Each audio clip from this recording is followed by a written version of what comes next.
Welcome back, everyone. This will be my Moon Knight Black Panther 2 video. There's a bunch of Easter eggs that they've had during the series that help set up that movie and what's going on with T'Challa inside the MCU. So if you're brand new to the channel, be sure to subscribe to get all the videos. Doctor Strange 2 is coming out in theaters this week. We're doing a giveaway for IMAX tickets. All you have to do to enter is be a subscriber and let me know what you want them to do with the Panther goddess in the MCU. A warrior shaman received a vision from the Panther goddess Bast, who led him to the heart-shaped herb. But there's this huge tragedy with the passing of Chadwick Boseman, and Marvel has to explain what happens to Black Panther himself in the MCU after the events of Avengers Endgame, during the events of the movie, because he was just fine at the end of Avengers Endgame. He'd been reunited with his family and looked like they were going to rebuild Wakanda because everybody had just come back. This will really bake your noodle, but I think you were just taking a little time out. I'm afraid you are actually quite dead. But Marvel has to explain what's going to cause T'Challa to die in a way that requires them to eventually name a successor Black Panther. Physically, someone else will have to take up the mantle because it's not like Marvel's going to get rid of the concept of the Black Panther in the MCU. It's way too important to them, and it's way too important to the future of the MCU. During the recent episode of Moon Knight, the hippo goddess Taweret explained the concept of the afterlife just in general and how it's connected to the idea of the multiverse in the MCU, talking directly about the Black Panther characters.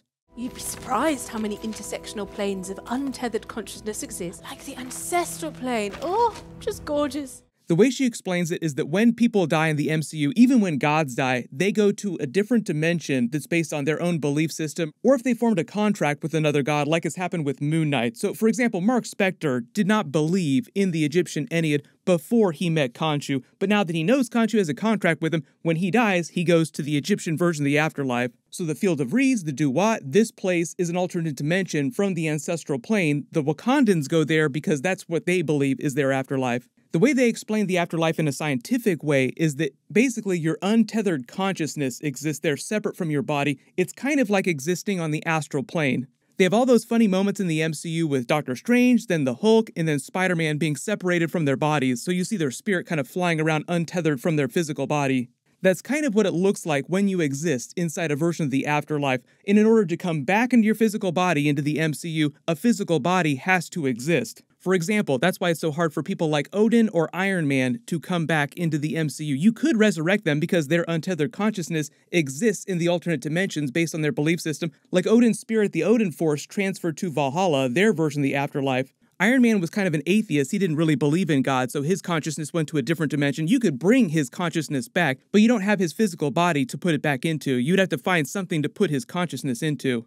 Because the Panther goddess is the sister of Khonshu, she's also been a member of the Ennead at different times in the comics, but in the MCU version currently, she's not a member. During different episodes, when they're walking through the museum or when they're walking past big murals with a bunch of the different gods, you see depictions of her in the background.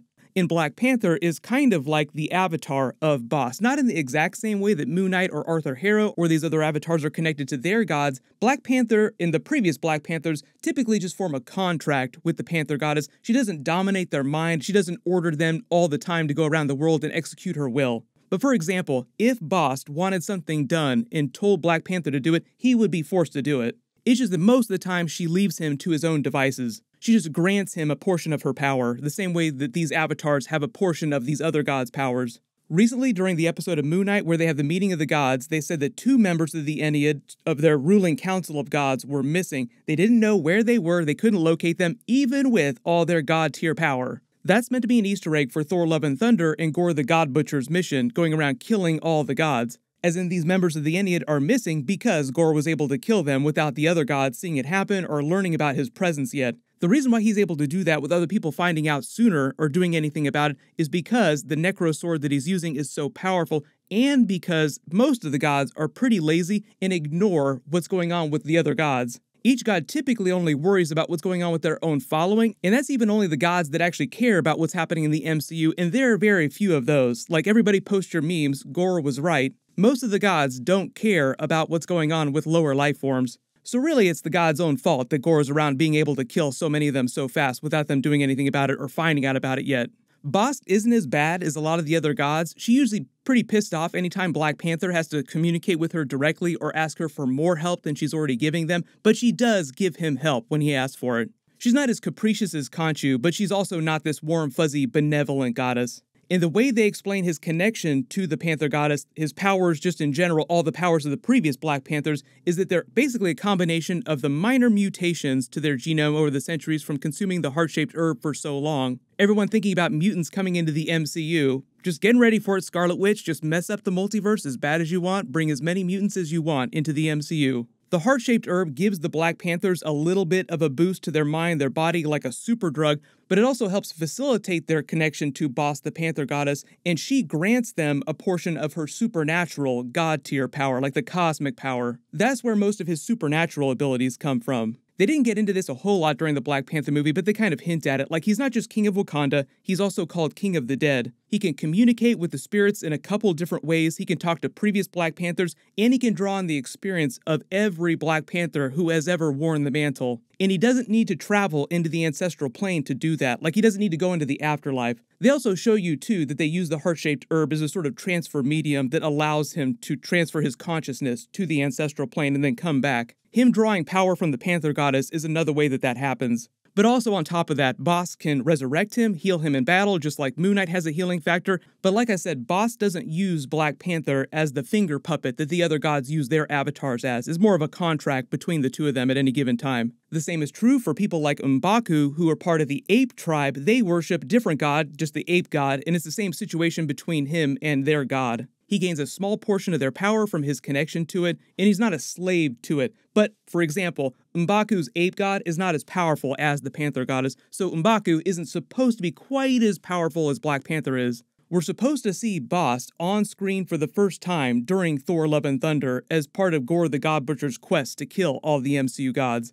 I don't think that they're going to let Gorr just straight up kill Bast, even though if he were able to almost kill her or trap her or mess with her in some way, it would cut off Black Panther's connection to her, and he'd lose some of his powers, some of his strength, his healing abilities. This is where we get to the actual plot of Black Panther 2. I think that they'll use that plot to help explain why, in Black Panther 2, Namor is probably going to be able to kill Black Panther, and they'll have him be responsible for what happens to T'Challa. They have this long rivalry in the comics. They're both kings of their respective nations. Their nations exist pretty close to one another. And it looks like through all the Easter eggs for Atlantis we've seen in the MCU so far, there have been several. They've been setting up this long-running beef between the two of them. The first big Namor Atlantis Easter egg was on Nick Fury's map in Iron Man 2, just to show you that it did exist in the MCU. It's over here in the Atlantic Ocean with this circle, thus the name Atlantis. Then in Avengers Endgame, there was that much bigger scene about the underwater earthquake that Okoye said that they were just going to ignore. No big deal. It's an underwater earthquake. Who cares about it? Which probably wound up killing a bunch of Atlanteans. Reading on those tremors? It was a mild subduction under the African plate. Do we have a visual? How are we handling it? Net. It's an earthquake under the ocean. We handle it by not handling it. During Moon Knight Episode 1 on the shops, it read Atlantis very clearly, just teasing it even more. And now we have the whole plot with the Egyptian gods, including Bast, who's part of that pantheon, even though she's not a current member of the Ennead. That's just the ruling council of the gods. There are many other gods that are part of this pantheon. And what's happening in Thor Love and Thunder with all the gods getting their asses handed to them by Gorr, messing with their connection to their avatars or anyone that they're granting their power to, as in the case of Black Panther. There's been a lot of rumors that M'Baku would be the one in the MCU to take over the mantle of Black Panther, and a lot of people are asking how that's possible because he worships the ape god, and technically Black Panther's family, all of his ancestors were a member of the Panther tribe. They worship the Panther goddess. Killmonger also burned the heart-shaped herb during the first Black Panther movie.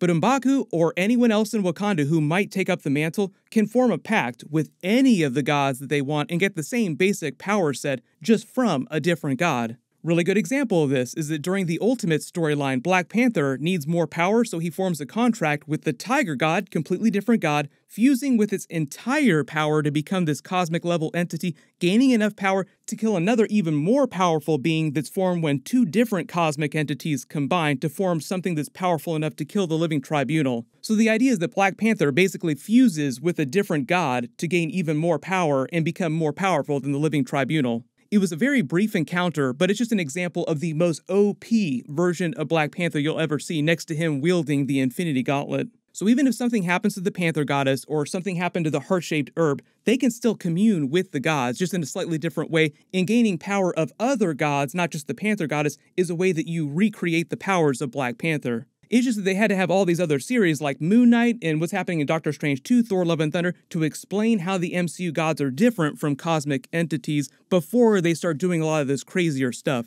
Black Panther 2 is coming out this November. We'll probably get the first trailer by the time Thor Love and Thunder starts to hit theaters, so we'll learn more about what's actually going on really soon, but post all your theories in the comments below. My non-spoilery Doctor Strange 2 review will post next on Tuesday morning. Make sure you have alerts enabled for my channel so you don't miss that. All my Easter egg videos, the post-credit scenes, all those things will start posting at the end of the week after the movie comes out. In my full Moon Knight finale video, we'll post on Wednesday after they release it. Congratulations, Christopher Wood, you're the giveaway winner from my last big Marvel video. Please email me on the About page of my channel so I can get your contact details. Everyone click here for my full Moon Knight finale video. I'll update the link as soon as I post that. And click here for my Doctor Strange 2 non-spoilery review. I'll update the link as soon as I post that as well. Thank you so much for watching, everyone stay safe, and I'll see you guys in the next one.